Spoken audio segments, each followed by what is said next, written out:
Well, here's something a bit off the cuff for me. I don't tend to jump on drama topics like this much, but I also don't tend to get videos recorded in the first place, and I got some things to say on it that I ain't heard bandied around much, so why not?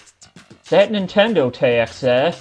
They kind of made as big of a fool of the whole industry as themselves this time, because what they're basically saying with this is, yeah, you know how all those fully voiced, cinematic, narratively, So jealous about you and the main character, Spider-Man, to be on the popular Spider-Man comic book license, whereas I got Spider-Man relegated to some kind of side character. rich, photorealistic games coming out on our competitors' consoles with procedural foliage denser than, yeah, how they're all $70 now, how they're all like, oh no, we can't afford productions of this level at a $60 price tag. Yeah, well, basically they're all full of shit, because actually this stylized budget PS4 launch title we made, I'm sorry, but it's gotta be $80. Nintendo games, let's face it, from the Gamecube onward, should really not have been full price. We put up with it though, because game prices, they just kinda are what they are. And at $60 for a purchase the casual gamer might make once or twice per 3 or 4 months, it wasn't a huge deal.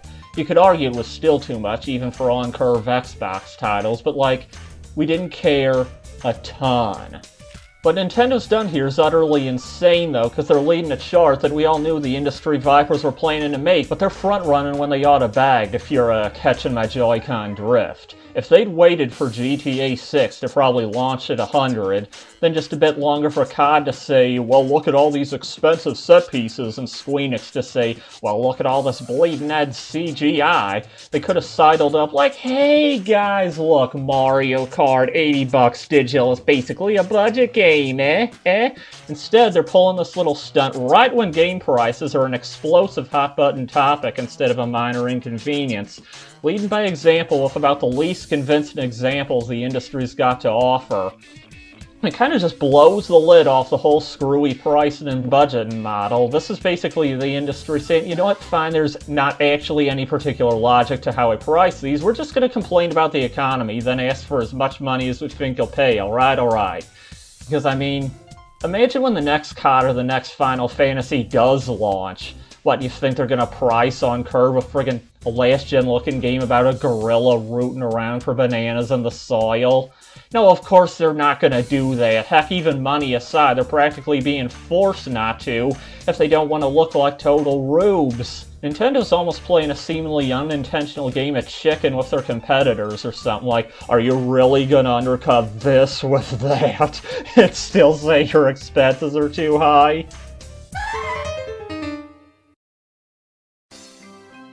And now for Chapter 2, why Nintendo will probably get away with it. Sort of. Don't get me wrong, they will hurt themselves. They'll stub their toes, twist their ankles, and trip over face first in their own stinky caca dookie poo-poo while everybody stands on the side and laughs. But this won't kill them, because bullish as they are, they do still know when to concede and how to bounce back. And more importantly, they have the most powerful safety net any company in the industry could ever hope for.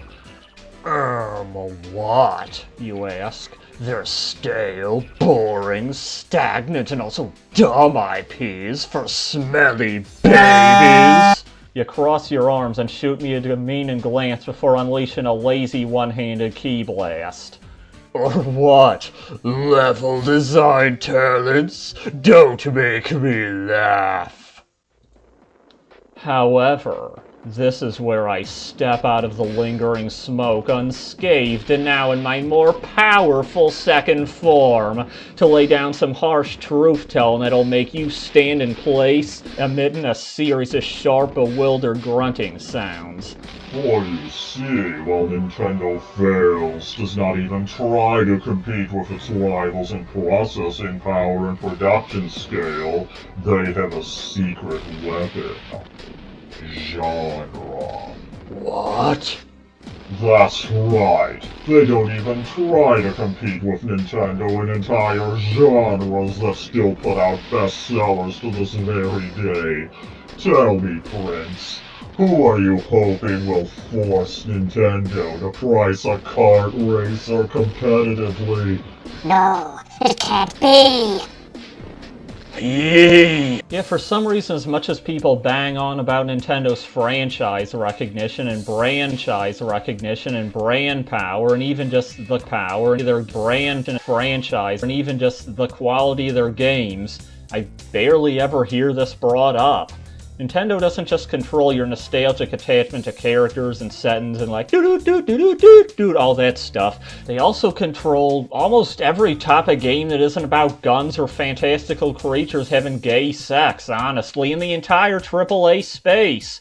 I say kart racer, heck, maybe even just racing, you think Mario Kart. I say casual platform fighter, you think Smash Bros. I say non-RPG fantasy adventure, you think Zelda. I say on-rails shooter, you think Star Fox, and they don't even make those no more. I say 3D platformer, you think Astrobot, but only to be contrarian, and because by this point, you're invested in conquering my more powerful second form. Your kind can just never accept defeat, can you? Pathetic! As long as Microsoft and Sony refuse to give the big bucks to anything besides live service shooters, Souls-likes, and narrative action adventures, I genuinely think Nintendo can probably just blow itself up and regenerate from a single molecule as many times as it wants and needs.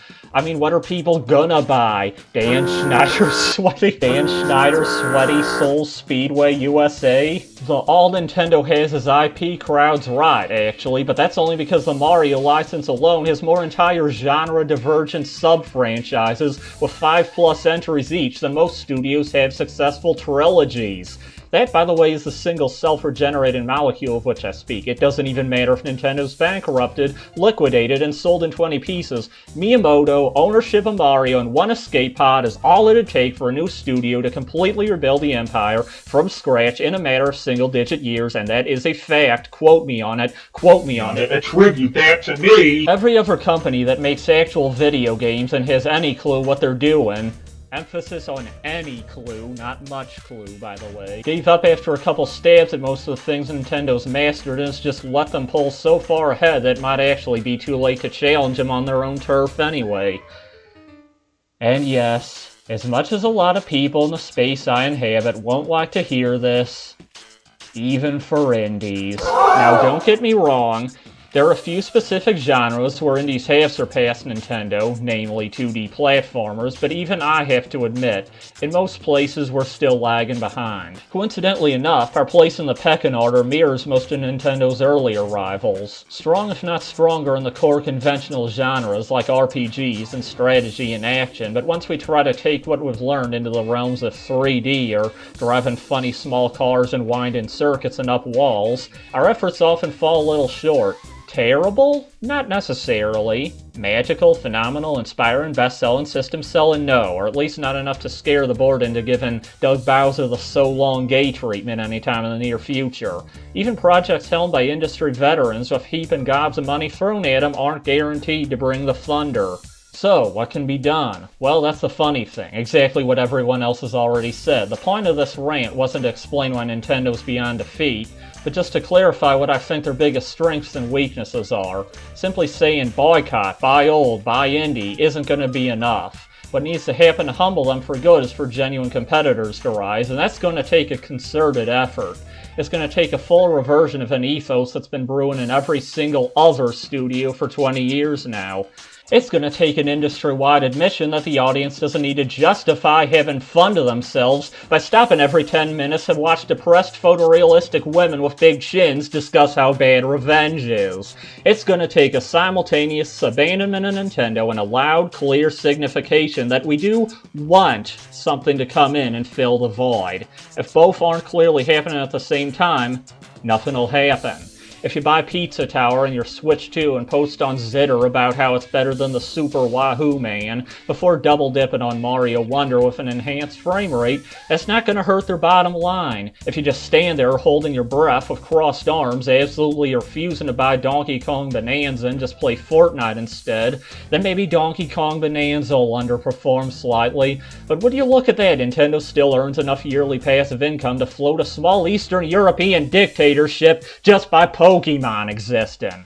It won't be easy at all. We all want the best for our money, and we all want to keep enjoying the things we used to enjoy and hanging out in our fan clubs with our friends who we bonded with over said things. As so many others like Nintendine have pointed out recently though, there is a limit. There has to be a limit. We can either set a soft limit, or let companies like Nintendo and Disney and Wizards of the Coast, whatever once young, once bright, once plucky megacorp we owe our good memories to, move up to the hard limit. The absolute most that they can possibly charge without completely pricing themselves out. If pride and greed are the roots of all evil, then weakness is the soil. Alright, goodbye. I'm getting out of here before I start going all poetic about Kirby air riding through the ball thing. See ya. Talk at you later.